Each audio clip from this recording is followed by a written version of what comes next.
आई आपण आपल्या घरी जाऊया ना. अगं असं काय करतेस? रमा वहिनींकडे कोणच नाहीये, बरं नाहीये त्यांना. त्यासनी बरं वाटलं की जाऊ. हा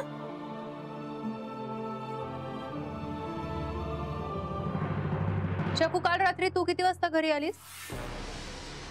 9:15 वाजता आले. आणि काका तुम्ही? मी म्हणजे नक्की नाही सांगता येणार, पण 9 वाजले असतील. पण काय विचारताय तुम्ही?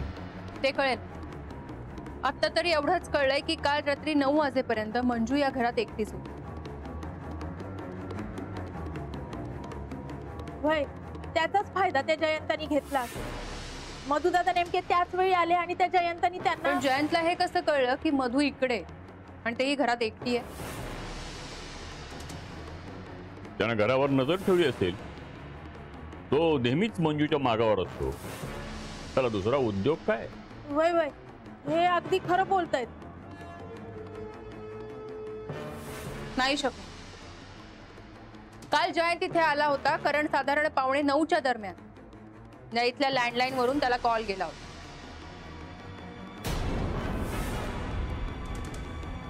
कोणी केला होता त्याला फोन आणि का केला होता?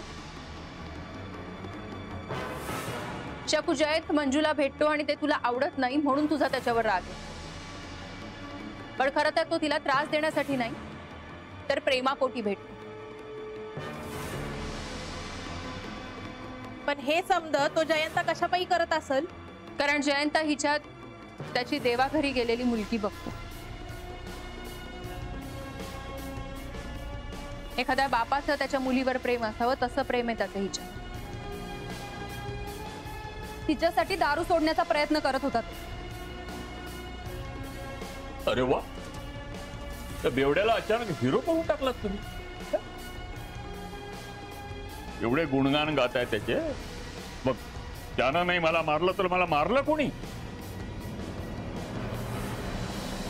शकूने.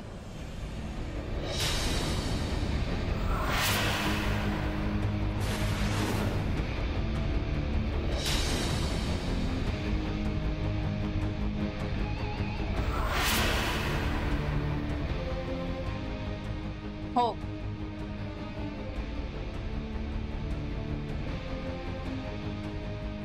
शकू तू मारलंस मधू काका.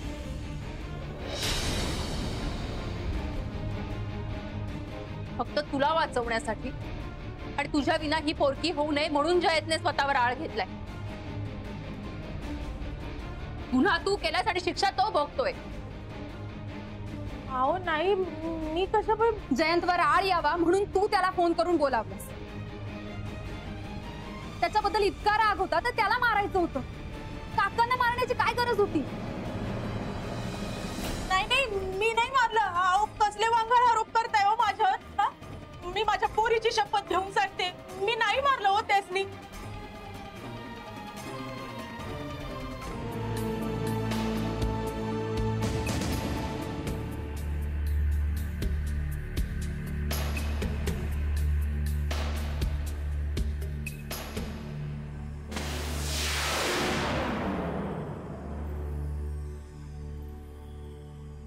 अरे यदू, तू आता? अहो अजून देवळात कशी? अहो काका, मी इथं सकाळी येण्याआधीपासून आहे.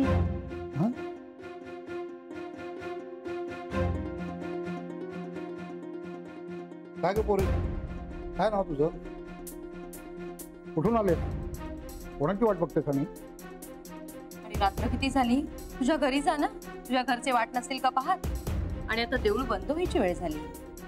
मी आहे तर आनंदरावांची वाट बघते. आनंदराव म्हणजे माझं होणार धनी आणि माझं नाव राधा. ते आमच्या लग्नासाठी हार आणि पेढे आणायला गेले आणि आमचं लगीन इथंच होणार आहे, याच देवळात. अहो ही म्हणते सकाळी हिला सोडून गेलाय, मग अजून आला कसा नाही? हार आणि पेढे आणायला गेला, ते 1 तासाभरात परत यायला पाहिजे होता.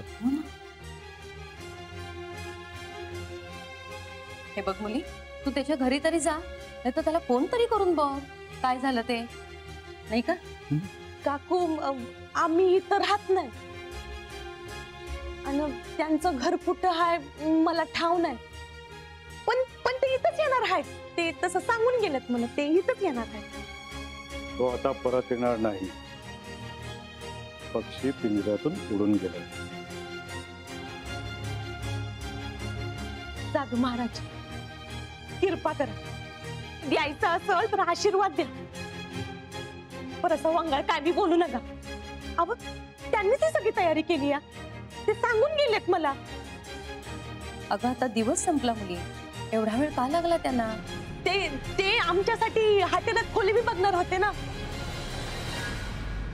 तो परत येणार नाही. अहो साधू महाराज ते आधीच भांबवले, तिला धीर द्यायला हवा. हे बघ, जे नशिबात लिहिलंय ते कोणीही बदलू शकत नाही.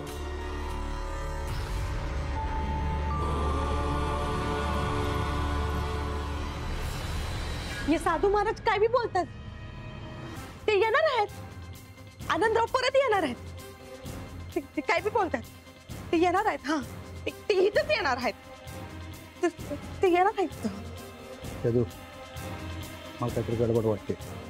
तू एक काम कर, हॉटेलमध्ये जा, स्टँडवरती बघ आणि रेल्वे स्टेशनवरती चौकशी कर. हो करतो. ते सांगून गेलं ना मला इथं थांबाया. ते येणार आहेत.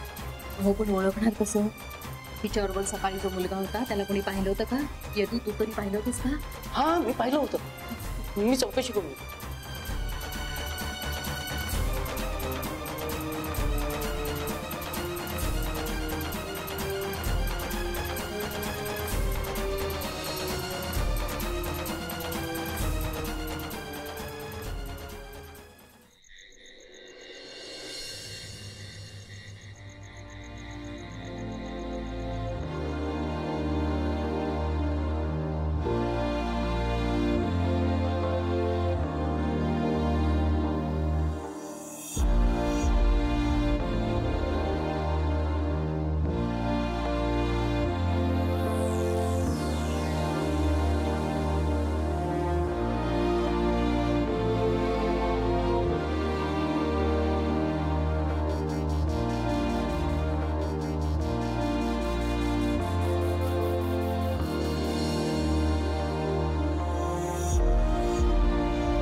साधू महाराज, तुम्ही काल म्हणले होते ना ते येणार नाहीत. बघा, आनंद आलेत. आता आमचं लगीन होणार आहे. होय, आनंद आलेत. आता आमचं लगीन होणार आहे. होय, आता आमचं लगीन होणार आहे. आनंद आलेत. वधूला बोलवा. आले आले. आनंद आलेत.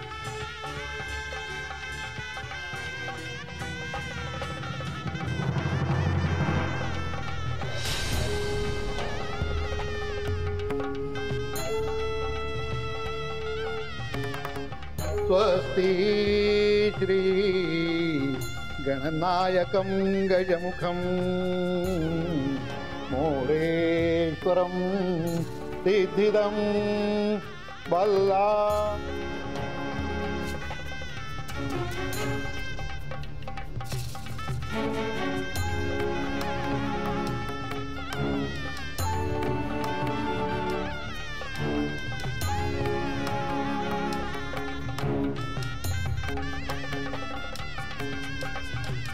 आनंद परत आला नाही, कारण त्याचा अपघात झाला असेल आणि तो हलू शकत नसेल. हे मंगळसूत्र आनंदने तू सोबत असताना घेतलं होतं की तुझ्या अपरोक्ष? का त्याला कोणी किडनॅप केलास? पण कोणी? यदुनाथ. आणि आनंदरावांनी मला फसवलं नाही. ते तर खरेच दागिने करणार होते, पण मी आज म्हणाले कशा पायी उगाच पैसा उधळायचा. आहेत ते पैसे घरासाठी वापरू. त्यांनी राधाला फसवलंय.